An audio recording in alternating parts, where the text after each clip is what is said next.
Okay, so we just wanted to take a little more in-depth look at some usability issues on the point of sale system. So let's just walk through some different scenarios so you can see how the system handles it and how you'll handle it. So let's start out. Let's do a new invoice. And when we hit new invoice, we know it's going to default to our first category here, play. We'll say it's a standard walk-up. We're charging $40 for that. And here we can go in and change the quantity. We can say we want to do 4 people, so we're going to update that. Or we can just click this again. Every time you click it, it's going to increment it here. All right. Remember, you have groups, packages of things that we set up off of our packages.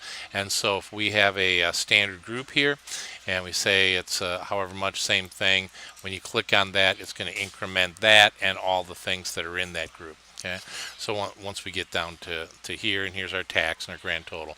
At any given point, we can add a customer to this. So if you click on customer, any customers you've created will be over here, or you can make one.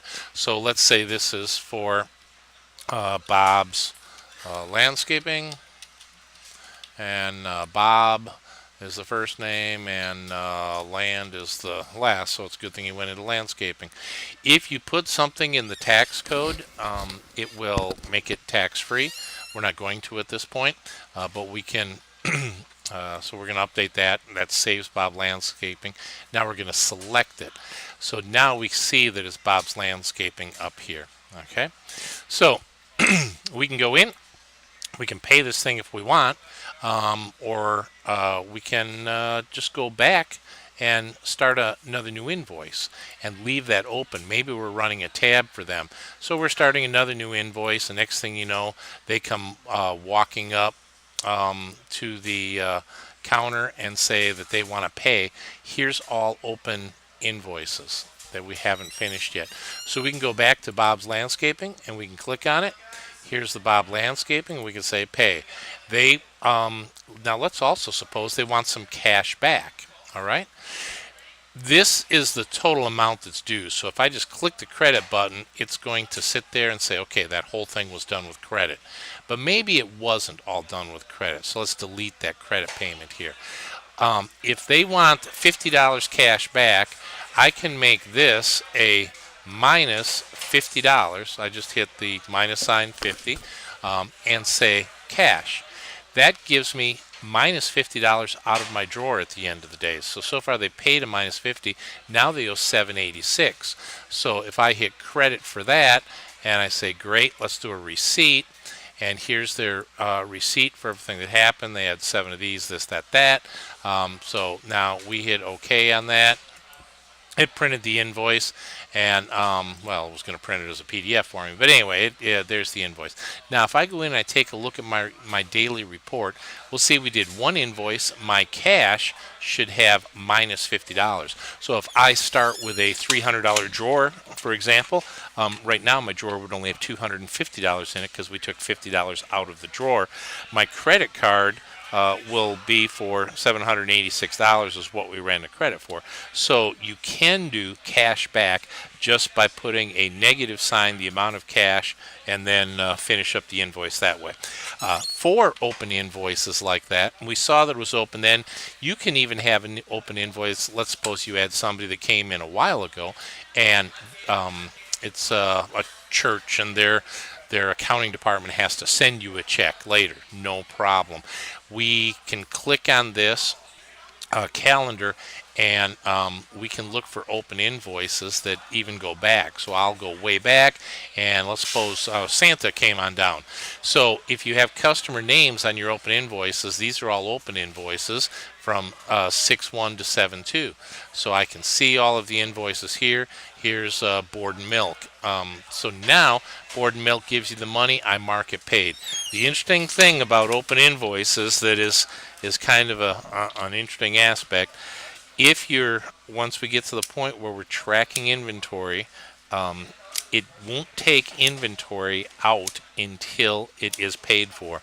So even though these 2 cases got burned up on that day, we're not showing that they ended up coming out of inventory.